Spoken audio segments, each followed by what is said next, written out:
Voice of Tamil 24. 2 படங்கள் மட்டுமே நடித்த சூரிக்கு சமமாக சிம்புவை தயாரிப்பாளர் சங்கம் நடத்தியுள்ளதை அடுத்து டி ராஜேந்தர் கொந்தளித்துள்ளதாக தகவல்கள் வெளியாகியுள்ளன.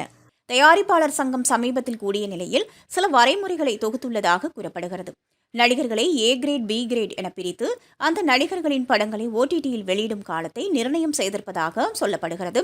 குறிப்பாக ஏ கிரேட் நடிகர்களின் திரைப்படங்கள் 8 வாரங்கள் கழித்துதான் ஓடிடியில் வெளியாக வேண்டும் என்றும், பி கிரேட் நடிகர்களின் படங்கள் 4 வாரங்கள் கழித்து ஓடிடியில் வெளியாக வேண்டும் என்று நிபந்தனை விதித்திருப்பதாக கூறப்படுகிறது. இந்நிலையில் ஏ கிரேடில் ரஜினிகாந்த், கமல்ஹாசன், அஜித், விஜய், தனுஷ், சூர்யா இடம்பெற்றிருப்பதாகவும் மற்ற நடிகர்கள் பி கிரேடில் இடம்பெற்றிருப்பதாகவும் கூறப்படுகிறது. இந்நிலையில் சிம்பு, சூரி ஆகியோர் பி கிரேடில் இருப்பதை அறிந்து அதிர்ச்சியடைந்த டி ராஜேந்தர் 2 படங்கள் ஹீரோவாக நடித்த சூரிக்கு சமமாக சிம்புவை நடத்துவதா, எத்தனை ஆண்டுகள் சிம்பு ஹீரோவாக நடித்து வருகிறார் என்று தயாரிப்பாளர் சங்கத்திடம் முறையிட்டதாக கூறப்படுகிறது.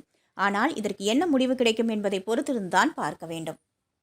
நீங்க பார்த்துட்டு இருக்கிறது Voice of Tamil 24. Like, share and subscribe.